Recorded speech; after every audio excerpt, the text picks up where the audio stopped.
difficile à faire respecter. Les agressions se multiplient, notamment dans les transports en commun. Les 2 adolescents qui ont frappé une infirmière mardi dans un bus en Seine-Saint-Denis sont placés ce matin sous contrôle judiciaire. Guillaume Bier, ces violences se sont répétées cette semaine.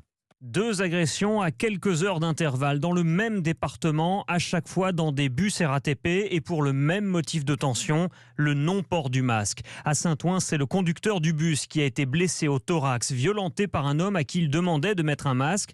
Il a fallu l'intervention d'autres passagers pour stopper l'agression. Le même jour, toujours en Seine-Saint-Denis, à Neuilly-sur-Marne, cette fois c'est une femme qui a été frappée par 2 adolescents dans un bus de la ligne 203.